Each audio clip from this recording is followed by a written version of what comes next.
Today it is 5 to 6 now. I was up at 5 o'clock this morning, which is very early for me. I know some of you out there will be saying, "What a dirty stopping," but yeah, that is very early for me. So I'm stood on platform 4 of Kurumi Station, and I'm ready to head to the Fukuoka Koi Show. Now, this is at the completely other end of Fukuoka to where I am at the moment. So I have to catch 3 trains and a taxi to get there. The other boys said they'll meet me later, but I wanted to try get there, get my drone up in the sky, and try and get some nice pictures of Ejisan from Marachiku, potentially unloading fish, or just generally some shots of the breeders coming and getting ready for the koi show. So I'm really excited. It's not going to be on the scale of the Hiroshima show, but it will be having some extremely high quality fish there. I've got my trusty coffee, so I need about 3 more of these to be able to function properly. But I'm building relationships here that I think can last a long time, and hopefully the contacts I'm making will make some fantastic content in the magazine. Thoroughly looking forward to this koi show. So I'm gonna put this down and I'll speak to you when I get there. Alright guys.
So we've arrived at the Fukuoka Koi Show.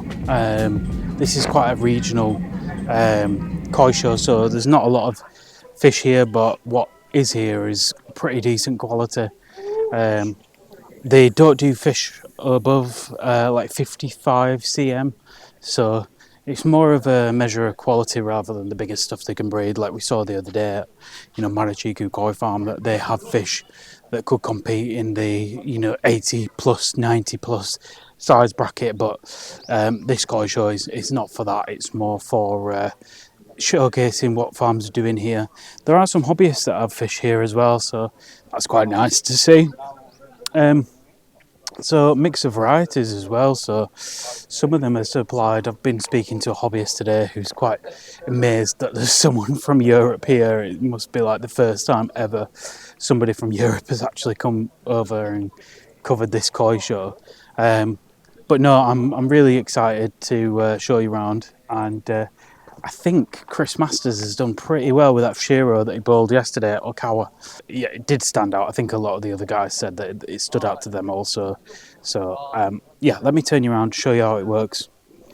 So all the fish are prepared in bags, so they're not put into vats. Obviously less chance of them damaging themselves in shallow water, so they're not jumping around, they've got less space to swim up and do a big jump. They can't even jump in these bags, so they usually just swim into the corners.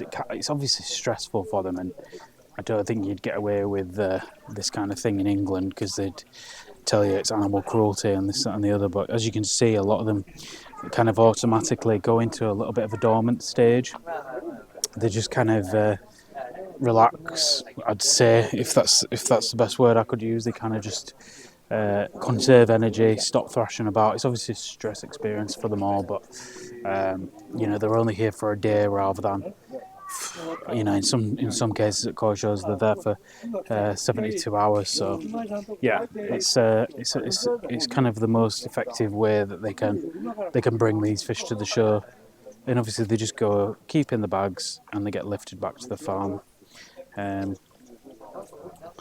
So yeah, got things like Budo Goromo in 50 Bu, Sankey. Obviously none of them are listed by breeder, so the judges don't know whose is whose. Again, they'll probably have a good idea, but they won't know exactly whose is whose. And they usually the judges are from a different prefecture. Kihaki in 45 Bu. Quality level's really high in Gosanki here. Showa, Goshki. Goshki seem to have taken a little bit of a priority here over some of the Gosanki varieties. Lovely Sanki, soft Benny. Goshki.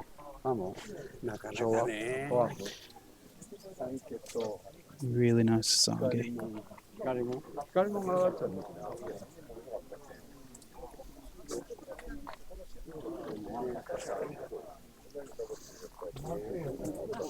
Ginrin Kahaku, Ginrin Senki.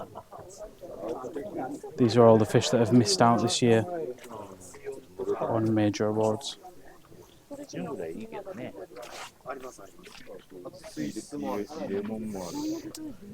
And almost like the Hiroshima show as well, there is some really small fish here.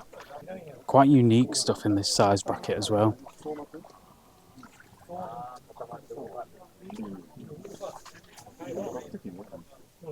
These are the Showa. These are the Doitsu.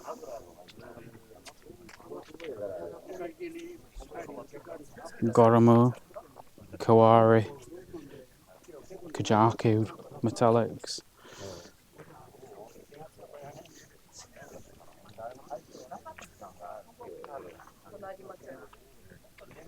Take you over to the winners.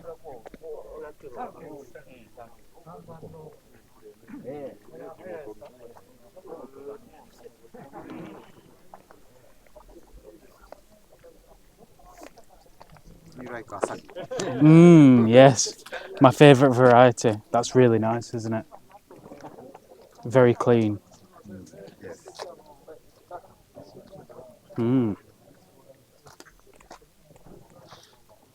I guess Ogata? You think.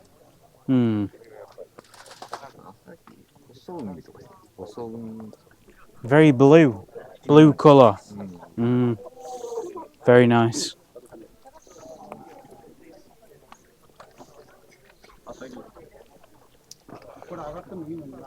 Maratan Goshki in 50 Bu.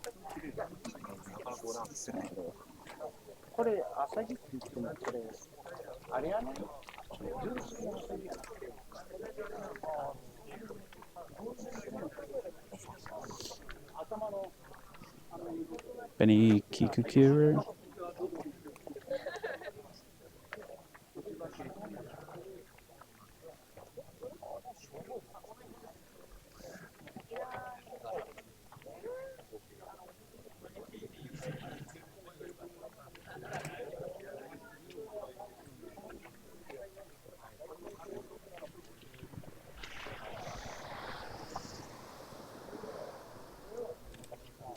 Goshki.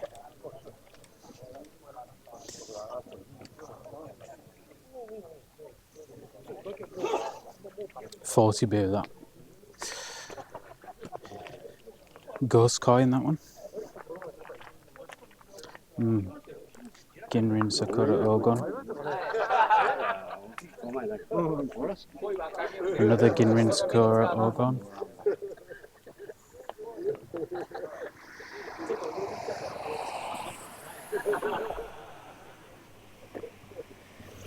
Ginrin Goromo, if I can move the camera.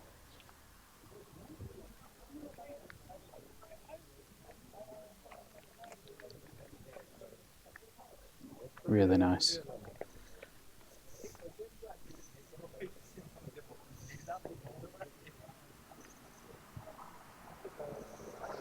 Regular Goromo.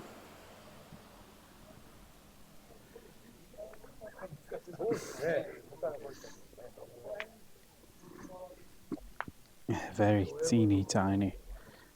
Very teeny tiny. Marathon Sankey.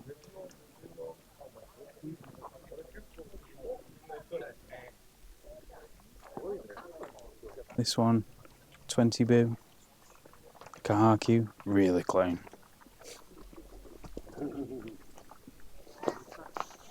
25 boo, Deutz Showa.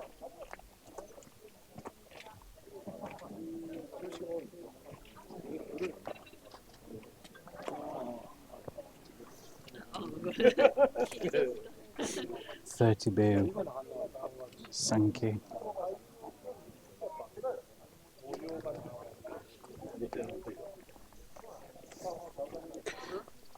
$35 boo, Ginrin Kahaku.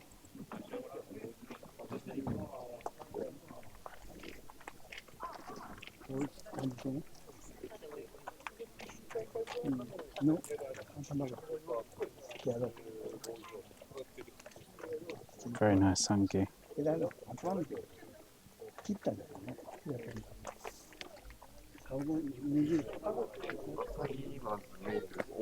Ogata, yeah. Very nice. Kahaku.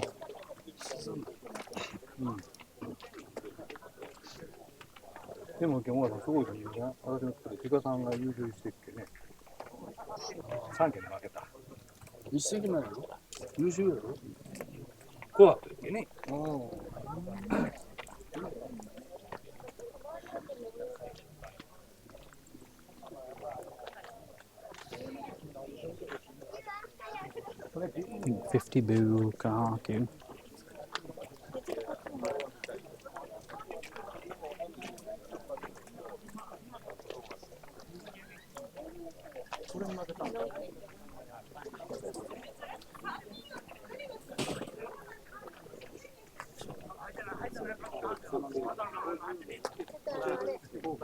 Sankey. Really deep sumi on that. Really deep.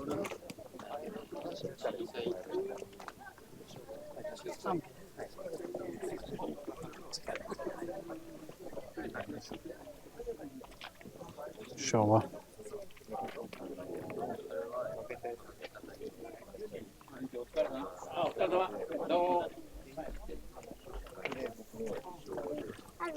Hello.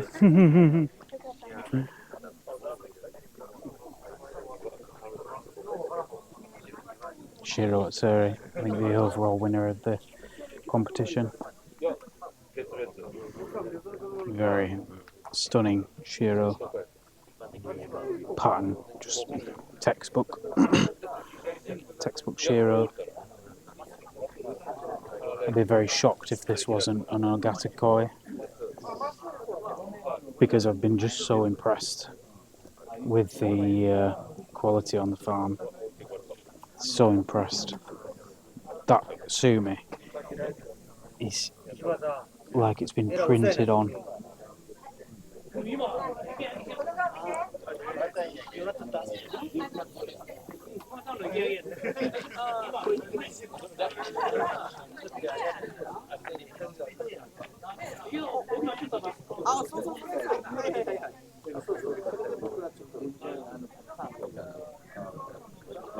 Really nice.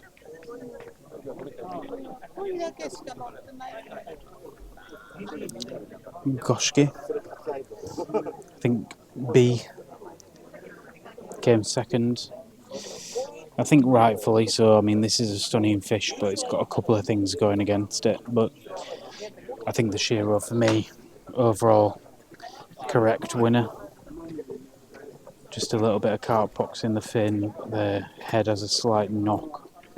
But if it didn't have those two things, you could make an argument that is the overall winner for me. Really, really nice. And I'm interested to know who's bred that. Maybe even a hobbyist fish.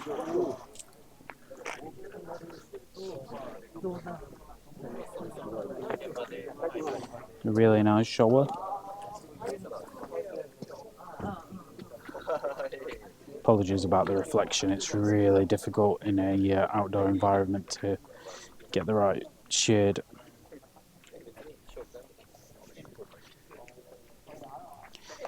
One of my favourites, this one. Ginrin Shiro. Sankey, owned by a hobbyist. Ooh. And really see that skin quality there. Unbelievable.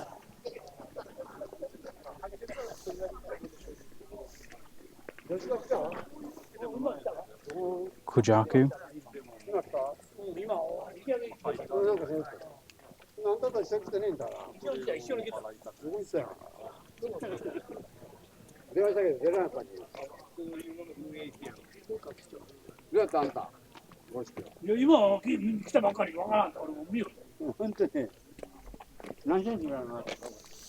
Now, has anyone heard of a koi master? I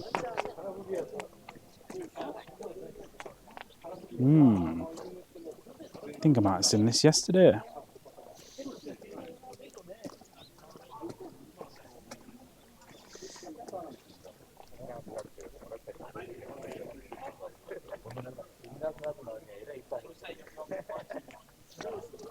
This one is actually bred by Okawa. Omsako bloodline, obviously. Really nice. Well done, Chris. And last but not least, I actually really like this fish. A really tidy little Becco.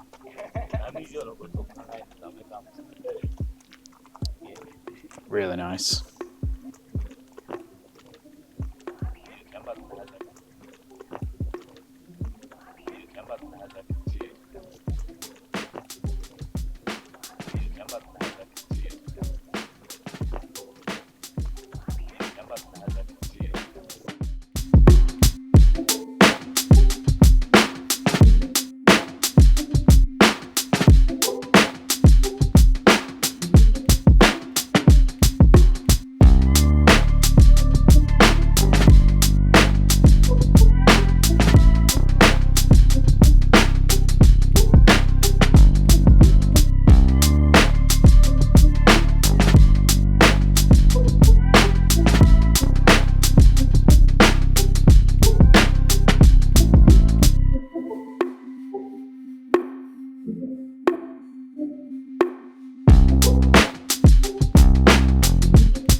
Well, good morning. So I am at Hakata train station. It is the final day. I'm travelling home today.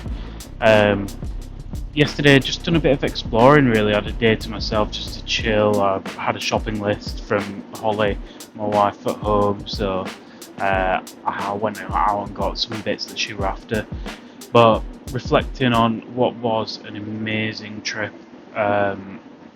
Proper first trip, I'd say, because last time I only did like 3 or 4 days down here, and that's all my koi experience that I have. So, yeah, I mean, I'm one to preach, obviously, that when I make this koi magazine, I'm no expert in koi, and I hope you guys don't think that I'm trying to like preach you the best koi farms or preach you X, Y, and Z. Like, I'm just trying to give you guys like a well-rounded opinion that can be you can just take it and do what you want with it, really. I mean, it's just content for you guys at the end of the day. But I have been seriously impressed with some of the stuff I've seen this year. Marachiku, I'm really excited about my Azakari prospect there. Ogata, I think the Sheros are just coming on leaps and bounds. I'm really excited about the Benigoi that I got to put in my little tank when I get home, which is another thing I've got to start thinking about now. I've got to get that built now.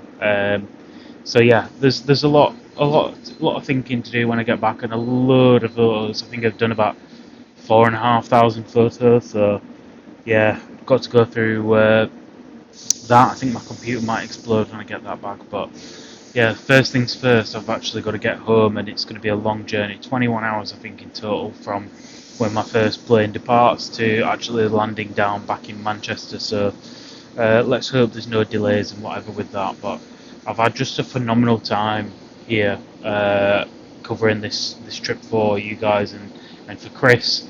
Chris has been amazing with me, and without him this wouldn't be possible.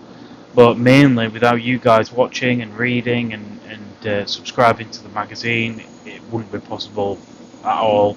Um, this time last year, I was about to be made redundant and I didn't know what I was going to do. And now I'm here covering Japan trip for a magazine. Uh, it's kind of mind blowing, really. So I want to do the same again and keep growing it the same way next year and do more amazing things next year. And I've connected with so many people from all around the world on this trip. I'm really excited about the future of the Koi perspective. But what would also be helpful is I want to know what you guys want from the trip. Like, did I miss something? Have you got any questions? Would you like me to write about a specific experience?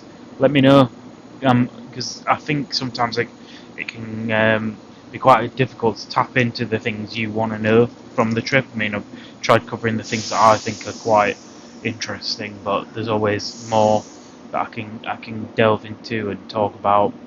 Um, but yeah, so I think I'm getting the first train out of this train station this morning at 5:53 this morning. Again, another early morning for me. And yeah, gonna I'll get to Hakata and then get the underground to the airport. Fukuoka to Shanghai, Shanghai to Paris, Paris to Manchester.